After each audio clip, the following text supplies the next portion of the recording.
we'll have the appropriation for the last school year, so we can compare it to this, okay? Do we have any other concerns?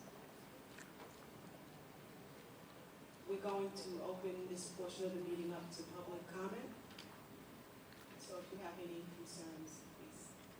I just Speak up. wanted to know that I can barely hear what was being discussed. So I was just wondering, when you were talking about certain items that you were questioning, were there amounts being given? Like, for example, the Sewanaka High expense. Couldn't really hear what it was that was being paid for, or what was the question? The Sewanaka High expense was a child that from the village of Hempstead that moved to that area under foster care. The amount of the bill was about $34,000 for the school year. But that was the May, so we only had 1 month left of school? So That what- was the full bill for the school year, right?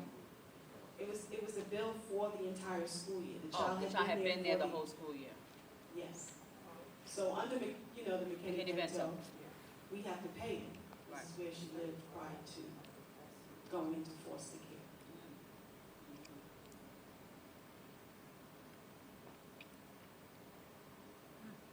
Any other questions? Yes. My question is, I realize that this is after the fact, auditing is, you know what I'm saying? But do you ever question, because when we go to a board meeting, we see this amount of money. It doesn't say it's an hour. I spoke to you about that. It doesn't say if it's for the day, the week, or what. Do you ever question the amount of money and what is for instance, mentoring? It's $1,500 for mentoring, for each teacher who's mentoring whoever. How many people are they mentoring? What is the $1,500? Is it $1,500 for a month, a week, a day, or what? Well, in a situation like that, there has to be a contract. That is what I've looked at. There has to be a contract.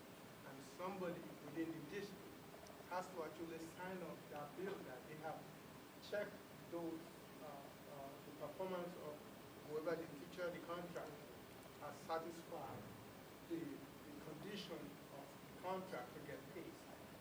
Okay, but it still doesn't answer the question asked you, is that for a day? The instance that you're talking about, that's for the year. For the year, okay. That teacher is supposed to mentor the new teacher for the year. And then they have someone, I don't know if it's a department head, is supposed to sign off that they actually did the hours and did the time mentoring the person. Okay, the point I was trying to make is when we're looking at $1,500, it's not saying for 2 hours, 3 hours, there's no clarity, transparency, that's what we're looking for. I agree. I believe this one that you're talking about, I believe it did say for the year.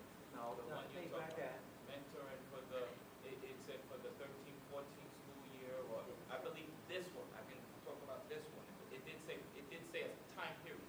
Oh, okay. And then a lot of times on the docket, which, on the docket, it may say $23 an hour, $16, it will say an hourly rate. So we do try and put as much information as we can on the board, on the docket. But the 2 papers I got did not state a time frame, that's all I'm saying. And this is from the school board meeting. Good evening. I have a question. I don't know if this is the appropriate audience or not, but what my concerns are, we start out with a grant for a program. And when the grant is no longer here, we continue to pick up the money for the program. Why is that? How could that be? A grant is for a certain period of time. When that money or that grant is over, the program is over. Why do we always pick it up? Example, like she says, for the mentoring. That mentoring was a grant. That grant was finished. That's right. Hello? That doesn't mean we, just like he said, well, normally they don't participate, but this is not normal circumstances that we're living in right now. So normal, we don't know what normal is. Hempstead has no idea what normal is, disorganization. That's normal. We want to be abnormal because we want to be organized.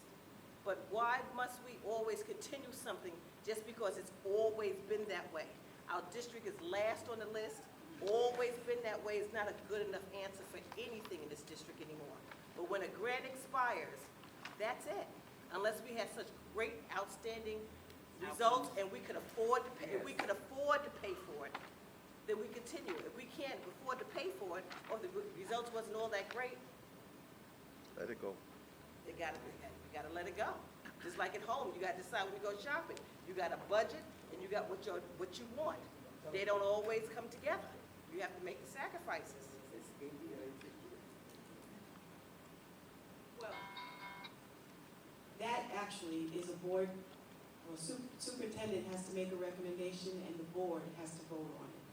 But as an audit committee and as a community, if you have concerns and you want the audit committee to look into it, that's really what the audit committee is supposed to do, and then make recommendations to the board. So, if you have a concern that's concerning money, then, you know, we can write that down and ask to see the backup documentation. And then, based on what we see, we can make a recommendation. Moving forward, we're going to make sure that we have a report to give to the board each month. And if we don't have anything to report, the report will say that, but yes. But can we, moving forward, can we get a list or be made aware of what grants we have for this school year and when they expire? So this way, we can know ahead of time that, listen, like we said, the superintendent has contracts up in 2 years, we should start doing something. With the grants, if they're only for 1 year, we should know, 6 months is out, listen, there's no more money coming in, this program is done. So can we make a list that the public or that you guys can check into to see that it just doesn't automatically flow over into the general budget of grants that we have? I don't know if you can get it together for us by the next audit committee meeting, but if that's possible. I thought that was the request that the board made of the superintendent already. The board did, but now this committee would also like something if it's possible. Okay, so I will get it Oh, from the regarding grants, they superintendent. waited. Have that. Superintendent. I know what, the board acts the superintendent also. By the We didn't get board. it? By the board. But now something with, the audit committee wants to also look at You want it. a copy of the grants? The grants. The audit committee would like a list of all the grants so that we know what we have Going forward. and, What you paid. right, and so So I will And get that from the expirations. superintendent. And list of all the We grants. could be ahead of the game. for the next, so we'll put that on the agenda for the next audit committee meeting. So we're clear, are we talking about a list of all grants for the 14-15 school year? Yes. The current school For year, the current school year? yes. A list of all approved grants for the current school year, because not all grants have been approved. So do you only want to see approved grants, or do you want to see? We would like to know what we have, approved, not approved. You could just let us know what the status is. Okay. Then that way we'll have a comprehensive understanding of what we're trying to do and where we're trying to go. This way, the audit committee can let that area that's affected by that grant know that, listen, in this department, your grant is due to expire June. If you guys don't come with another grant, that could be the end of this. It's not automatically going into the general fund. So they won't say, well, we didn't know, well, it happened the last 2 years. So,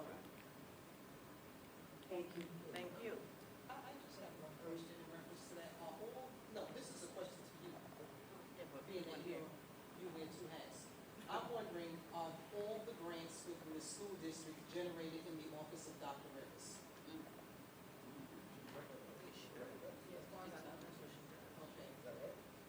Are they? That's what she Is that right? So, Is that right, Mr. Tony? Yeah.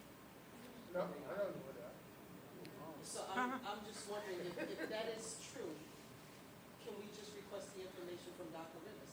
Because How to get it. we waited, 4 months to get a report before? So, We're going to start the year off by following protocol. The protocol will be to ask the superintendent. And then, and we should probably ask her in writing. And then that way we have it documented. And then if we don't get it, then, you know, we'll see. Then we have to go to the board.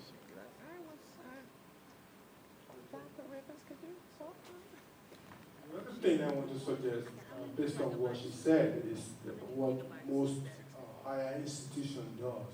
If you hired off a grant, your letter of appointment states on it that if the grant is not renewed, your employment terminates as of the last day of that grant. And that is in the letter that you are given on all grants. Anybody that can, that's how they appoint you. You are only appointed for the life of the grant. And once the grant ends and is not renewed, you are terminated. So I think that will help the situation because it's not only Hempstead. A lot of school districts struggles with this.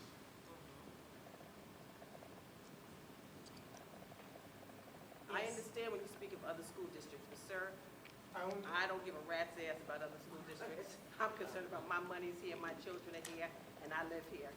And we gotta dig ourselves up from where we're at to move higher. And anything we can do to improve, to help us out, to give us a better insight, I'm for. So if another school district do something that can help us rise faster to the top, I'm down for it. But just because they're doing it and they're not, can't help us, But it is a good point, thank you so much. And we need to write that down and make sure moving forward that that is in the contract. That if we don't get the grant, then that person is not employed. thank you, yes. So that was a great point, Mrs. Tunby, thank you. Are there any additional concerns? Just one last follow-up as it relates to grant.